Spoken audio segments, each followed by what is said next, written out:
बस बस बहुत सुंदर। सभी लोग ताली तो बजा दो देखा। इतना छोटा सा बालक और इतना बढ़िया नृत्य किया है। और नृत्य करने वाले सभी लोग शांत हो गए, लेकिन वो अभी तक भी नहीं शांत हो गए। बस बस हाँ, बोले श्री कृष्णचंद्र महाराज की जय। अब लीजिए सभी लोग व्यास जी महाराज के द्वारा मुखार बिंदु से आप सभी लोग सुंदर आगे की कथा श्रवण करेंगे। महाराज श्री ने नंद जी के उत्सव का विस्तृत वर्णन करके सुनाया। राजा परीक्षित को लगा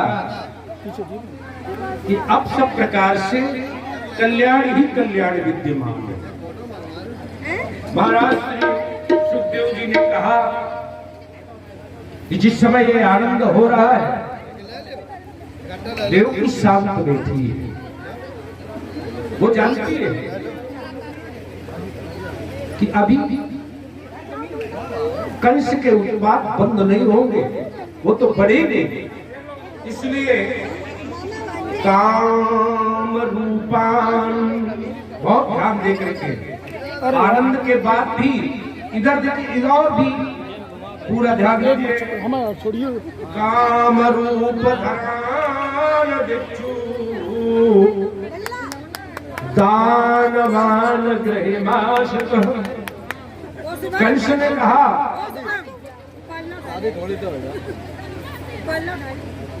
कि सब लोग सावधान है,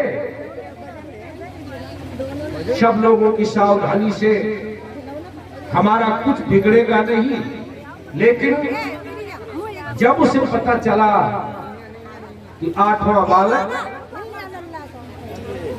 हो चुका है, क्योंकि नंदवत उत्सव हो रहा श्री, जिस समय कारागार में प्रवेश करते हैं, कन्या ने रुदन प्रारंभ किया। माया का प्रपंच ही कुछ ऐसा है कि वह अपने स्वरूप का दर्शन करा ही देती है। कभी कंस आया और कंस ने आकर के उसे अपने हाथ से उठाया और पत्थर पर जो ही मारने के लिए उद्यत हुआ, वह सहसा उसके हाथ से छूटी और आकाश में जाकर के अस्त्र रूप धारण किया। और अस्त्र रूप धारण करके अष्टभुजी रूप से उसने कहा कंस से, कंस तुझे मारने वाला ब्रजमंडल में पैदा हो चुका है, तू मुझे क्या मारेगा? तुझे मारने वाला। महाराज श्री ने जब बताया कि है परीक्षित, कंस का मन सहसा विचलित हो गया और उसने अपनी बहन देवकी के चरण पकड़ करके कहा कि हे मां, हे बहन, मैंने बड़ा अपराध किया, आपके बच्चों को बहुत मारा है।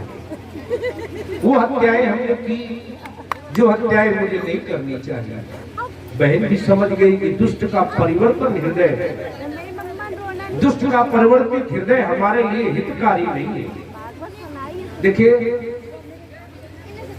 हमेशा ध्यान रखिए, अगर दुष्ट व्यक्ति झुक जाए तो निश्चित रूप से वो कोई वार ही करेगा। जैसे बिल्ली अगर झुक जाए, धनुष अगर झुक जाए तो समझिए ये वार करने वाली है। अंकुश अगर झुक जाए तो एक बात तुलसीदास जी ने बहुत सुंदर ढंग से कही, आपको भी याद करनी चाहिए। क्या? जैसे कंस का नमन बड़ा खराब है, ये देव की समझ नहीं है, और उसने अपने मन में विचार कर भी लिया कि नमन नीच के अति दुखदाई, जिम धनु अंकुश उरग विदाई। 4 चीजें अगर झुक जाए तो आप सावधानी बरतिए। सर्प फल उठाए हो अगर जमीन पर रख दे तो समझ लो काटने वाला है। बिल्ली झुक जाए वार करने वाली है। अंकुश झुक जाए तो हाथी के सर पर लगेगा ही। इसलिए देव की समझ गई और वो जब दरबार में लौट करके आया तो उसने घोषणा कर दी, ब्रजमंडल के जितने भी नवजात शिशु हैं, ऐ दानवों, उन सब की हत्या कर दो। ये है बचने का उपाय। ये सारे के सारे दानव इस खोज में लगे। तभी एक बहुत सुंदर सी बात महाराज श्री सुखदेव जी ने परीक्षित के सामने एक पंक्ति में रखी। क्या? कृष्णे विश्वेश्वरे अनंते नंदस्य ब्रजमागते।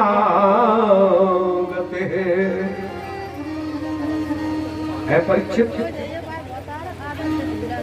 भगवान शिव जब नारद से जाने कि ब्रजमंडल में वो अनंत ब्रह्मांड का अधीश्वर जन्म ले चुका है, तो मुस्कुराए। माँ ने पूछा कहाँ जा रहे हैं? तुरंत बताया कि मैं अपने आराध्य का दर्शन करने जा रहा हूँ। कहा मैं चलूं? ना, तुम्हारा काम नहीं है, मैं दर्शन करूंगा। कहा ठीक है, अगर आप दर्शन कर लेंगे तो मैं आपका दर्शन कर लूंगी, बस परंपरा से मुझे भी दर्शन मिल जाएगा। भगवान शिव जब चलने लगे तो परम पिता परमात्मा ने योग माया से कहा कि देखो मेरी माँ बड़ी निष्ठुर है, मेरा दर्शन नहीं कराएगी। भगवान शिव का दर्शन, भगवान शिव को दर्शन नहीं मिलेगा, मेरी माँ दर्शन नहीं कराएगी, इसलिए तुम जाओ। तो योग माया ने एक वृद्ध का स्वरूप बनाया, वृद्धा का स्वरूप बनाया। महामाया भी काशी से चल करके आ गई। अगर मैं अंदर सहयोग करूंगी तो तुम भगवान शिव का परिचय कराना। दोनों वृद्ध के रूप में खड़ी हो गई और भगवान शिव ने आवाज लगाई, अलख निरंजन, अलख निरंजन।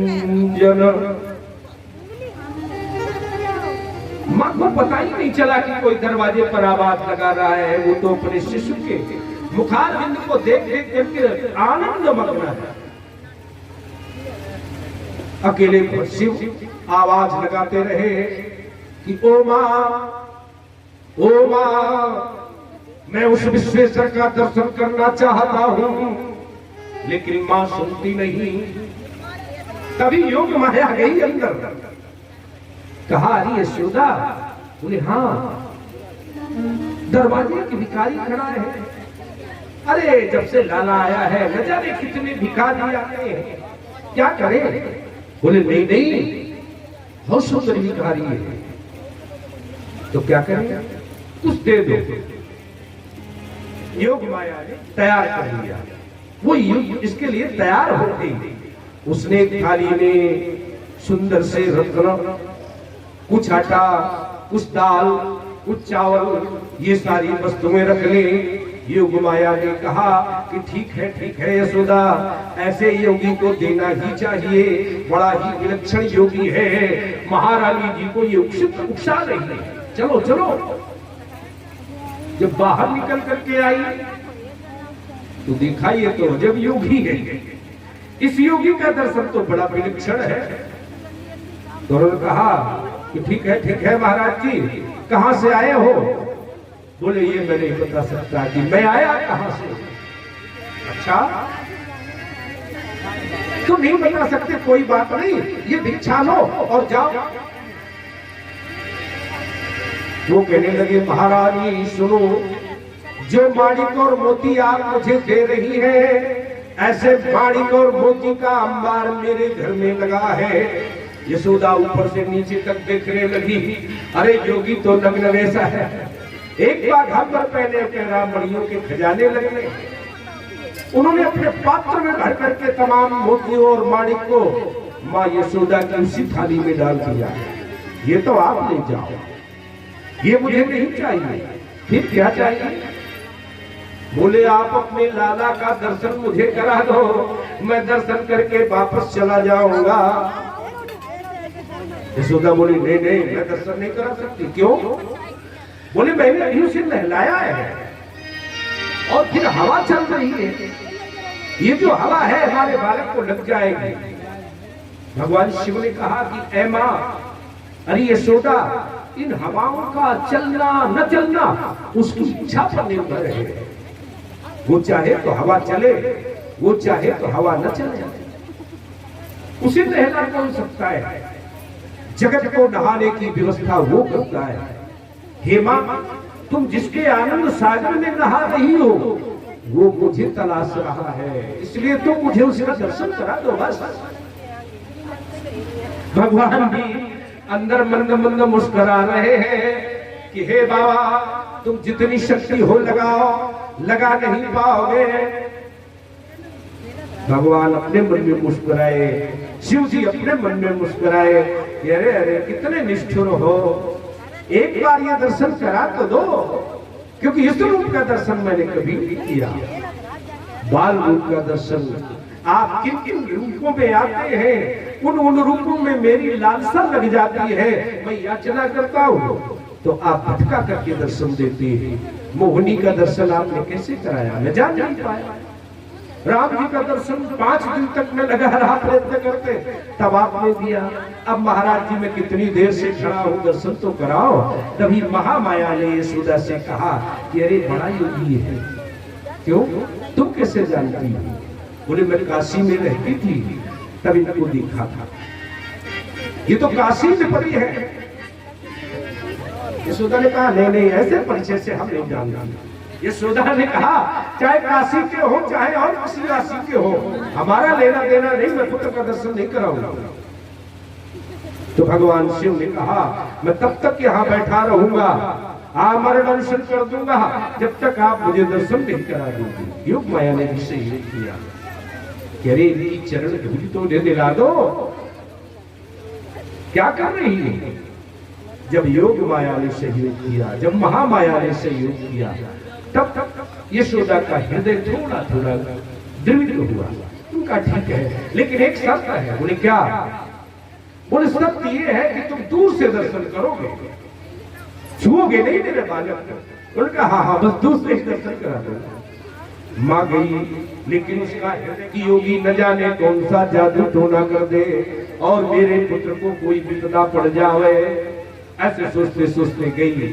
डरते हुए उसने बालक को हृदय से लगाया और फिर कहा लल्ला बड़ा निष्ठुर युग है, रोज कोई न कोई योगी आता है, कोई भीख मांगने आता है, कोई दर्शन करने आता है, चलो चलो आ जाओ एक योगी को दर्शन कराए। भगवान मुस्कुराते हुए आए। माँ यशोदा ने दूर से दर्शन कराया। भगवान शिव ने मनसा प्रणाम किया, प्रणमामि नमामि जगन्नाथम जगत कारण कारणम आदि मध्यांत हीनाय निर्गुणाय गुणात्मने। ऐ परमात्मा कितने स्वरूप है आपके, परमानंद देने वाला ये स्वरूप आप मुझे दर्शन करा रहे हैं। हे प्रभु क्या चरण धूल मिल सकती है?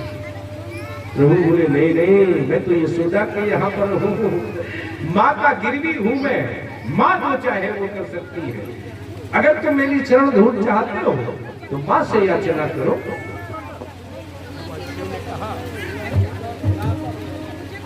भगवान शिव ने कहा कि ओ दीन दयाल, यदि तेरी इच्छा होगी तो मां द्रवित हो जाएगी। और उसने मां यशोदा से कहा भी कि हे मैया क्या मैं इसके चरण छू लूं? बोले ना ना ना ना, पहले शर्त थी कि मैं छूने नहीं दूंगा, मैं छूने नहीं दूंगी। तो भगवान शिव ने अपना अंतर स्वरूप प्रकट किया और भगवान के चरण कमलों से लगाया। इस अंतर मिलन को यशोदा नहीं जान पाई। अंतर मिलन बस अब ले जाओ, हाँ ले जाओ। भगवान सिद्ध हुए, चल दिए काशी के लिए और भगवान का ध्यान करते जाते हैं। ऐ जगत के स्वामी, तुम कितने करुणा सागर हो। बहुत छोटा स्वरूप बना करके भी जगत की रक्षा कर सकती हो। ऐसा कह करके महाराज श्री चल दिए। इधर वार्षिकी देने के लिए, कर देने के लिए महाराज श्री नंद सब गोपुगारों के साथ में कंस के दरबार में गए और फिर कर दे करके एकांत में जाकर वसुदेव से मिले। वसुदेव से कहा कि भैया तुम्हें बड़ा क्लेश हुआ, तुम्हारे कई पुत्रों को कंस ने मार डाला। वसुदेव ने कहा हाँ सही है, मेरे पुत्रों को इस कंस ने मारा है। बहुत सारी बातें होती चली गई, लेकिन बात बहुत सुंदर कही। नेह स्थेयं बहुतिथं तनिष्ठ उत्पाथ गोकुले। अरे नंद जी बहुत देर यहां ठहरो। क्यों? क्योंकि लगता है गोकुल में कोई उत्पात होने वाला है। सुखदेव जी कहते हैं इनकी वार्ता इधर हुई, उधर कंस की भेदी हुई पूतना बहुत सुंदर रूप बना करके बहुत सावधानी से कथा सुनी। बहुत सुंदर स्वरूप बना करके आप ब्रजमंडल में खोज रही है। भगवान के नेत्र भी जान रहे हैं कि कोई फिर नई आपत्ति खड़ी होगी। मां इस आपत्ति से मुझे नहीं बचा सकती, इसलिए मैं स्वयं ही कोई उपक्रम कर लूंगा। भगवान ने यशोदा के मन में प्रेरणा भर दी कि मुझे किस दूरी पर रखो। क्यों? क्योंकि भीड़ बहुत इकट्ठा है। कहां? नंद के दरबार में, यशोदा के घर में बहुत भीड़ इकट्ठा है। पूत सपूत जनेऊ जसुदा इतनी सुन के वसुधा सब दौड़ी। पूत सपूत जनेऊ जसुदा इतनी सुन के वसुधा सब दौड़ी। देवन केर आनंद भयो सुन धावत गावत मंगल गौरी। और नंद कछु इतनो जीवियो और घन श्याम कुबेर की मति बोरी। और ब्रज देखत नंद लुटाय दियो।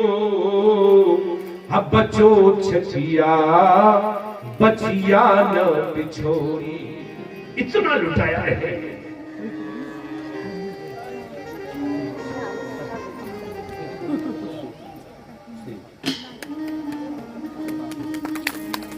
महाराज श्री की कृपा देखिए, जहां नंद इतना लुटा रहे हैं, वहां पर अपने ही ग्राम की संभ्रांत ऋषभ सोनी की तरफ से माखन और मिश्री का प्रसाद आप सबको लुटाया जाएगा।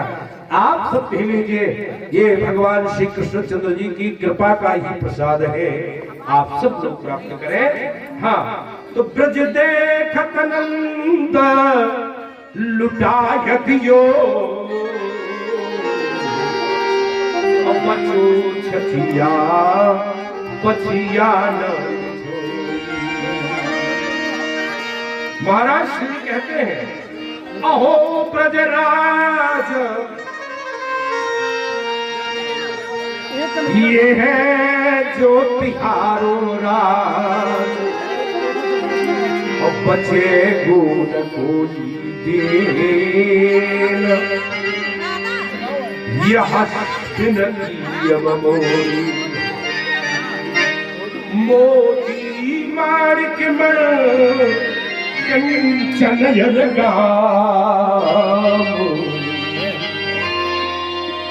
लूटत है प्रजा जन और धन थोड़ी है। सब लूट रहे हैं क्योंकि आपका ये आनंद ही।